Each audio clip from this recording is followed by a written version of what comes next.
과학자가 느끼는 기쁨들이 있거든요. 모르는 것들을 알았을 때 그 쾌감과 즐거움이 있는데 이제 그런 것들을 과학자뿐만 아니라 일반 대중한테도 좀 시어했으면 좋겠다. 그 이 전시가 어떤 의미를 갖고 있냐면 그 다양한 학문 분야에서 나타난 그 다면체라는 공통점이 있거든요. 그래서 이 공통점을 가지고 예를 들자면 과학, 그 다음에 문화, 예술, 건축 등등 여러 가지 그 다양한 분야에서 나타난 다면체를 하나하나 이제 풀어내는 게 아니라 한꺼번에 놓고 같이 한번 보자. 그리고 각각의 그 학문들이 어떻게 이런 3차원적인 그 언어의 영향을 주고받았는가를 한 자리에서 볼 수 있는 전시다. 이렇게 좀 말씀드릴 수 있을 것 같아요. 주 대상은 좀 어린 연령층의 아이들을 대상으로 하고 있고요. 그 친구들이 다면체를 알건 모르건 간에 들어와서 그냥 자연스럽게 경험할 수 있는, 그게 수학적으로 받아들여도 좋고 그거를 예술로 받아들여도 좋고 그냥 미적으로 받아들여도 좋고, 다양한 그 다면체라는 언어를 어떤 방식으로든 경험할 수 있는 그런 콘텐츠를 마련을 하려고 했고요. 과학에 대해서 일단 과학자들은 이런 말 하면 싫어하겠지만 많은 사람들이 거부감을 먼저 느끼거든요. 아, 과학 이거 좀 무섭고 어려운 거 아니야? 이런 거부감을 느끼는데, 일단은 그럼 시작을 주위에 있는 것부터 하자. 그러면서 이제 친숙함을 느끼면서 동시에 놀기만 한 게 아니라 배우기도 했다라는 것이 사실은 이런 전시의 큰 목적이 되는 것 같고, 부모님도 즐기지만 이제 아이들도 즐길 수 있는 그런 전시를 마련하려고 노력을 한 것 같습니다. 저는 이제 화학하는 사람이고 화학을 이제 하면서 다면체가 많이 등장을 하더라고요. 다면체를 가지고 여러 가지 이제 연구를 하다 보니까 이 다면체가 화학뿐만 아니라 예술이랑도 연결되고 문화랑도 연결이 되고 여러 가지 다른 쪽으로 연결되는 거를 보고 굉장히 좀 재밌어 했어요. 문 교수님이랑 같이 이런 얘기를 좀 같이 좀 했으면 좋겠다.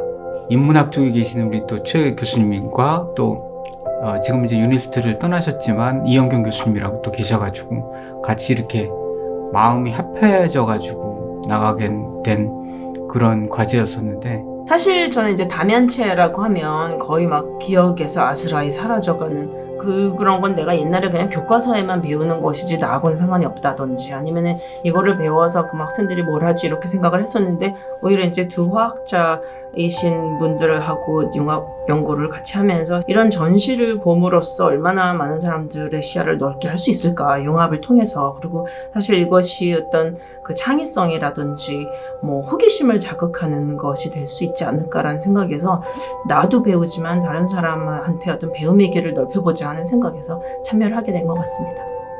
호기심을 자극하면서도 좀 릴렉스 시켜줄 수도 있다는, 그게 두 가지 방향이 다 있다고 생각이 들어요. 그래서 다면체라는 게 굉장히 우리 주변에서 쉽게 찾아볼 수 있는 컨텐츠다. 벌집에서도 볼 수 있는 것이고, 아니면 우리 지금 천장에 걸려있는 전등에서도 볼 수 있는 것이고, 굉장히 다양한 곳에서 발견할 수 있으면서도 또 이런 굉장히 그 우리가 알지 못했던 부분에서 철학적인 요소, 예술적인 요소에서도 볼 수 있다라는 걸, 그러니까 주위에 있었음에도 불구하고 몰랐지 하고 이제 놀래주는 거죠.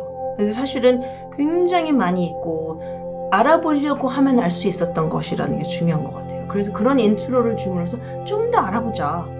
그 과학자 중에 케플러라는 분이 있는데요. 그 케플러의 경우에는 우주를 다면체로 생각했었거든요.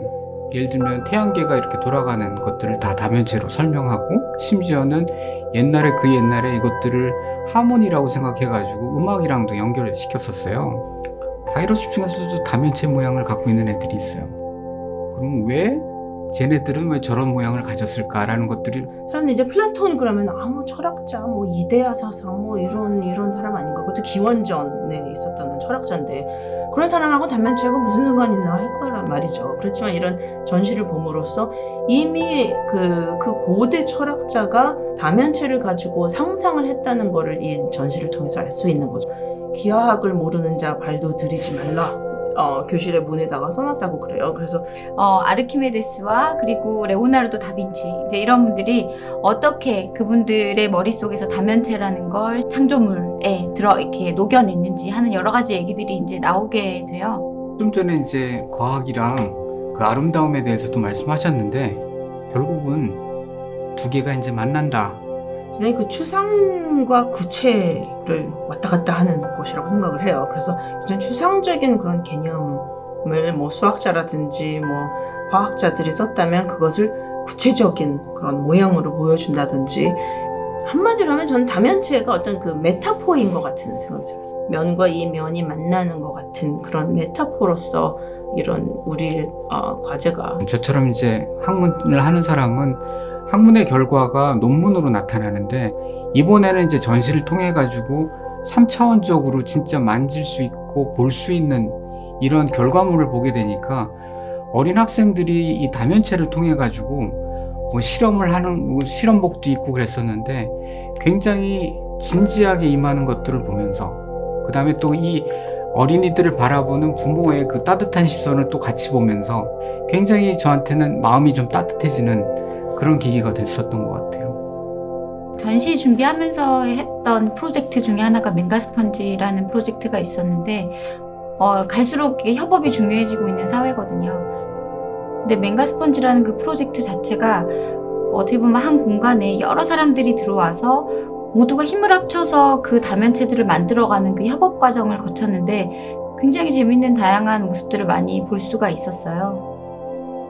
다면체라는 것 자체가 여러 가지 측면을 보여주고 있는, 여러 가지 면을 가지고 있는 물체인 것처럼 요즘에 이 사회가 결국은 이 협력으로 이루어질 수밖에 없는 사회라는 걸 한번 우리 전시를 처음부터 끝까지 쭉 훑어나가면서 느끼고 나가셨으면 정말 성공적인 전시가 아닐까. 다면체는 하나에 굉장히 포커스를 맞췄기 때문에 오히려 더 좋은 콘텐츠가 되는 것이 아닌가 이런 생각이 들고요. 그래서 하나로 출발했지만 이것이 어떻게 확장될 수 있는가를 이런 융합 그런 콘텐츠로 보여주는 것이 큰 보람인 것 같습니다.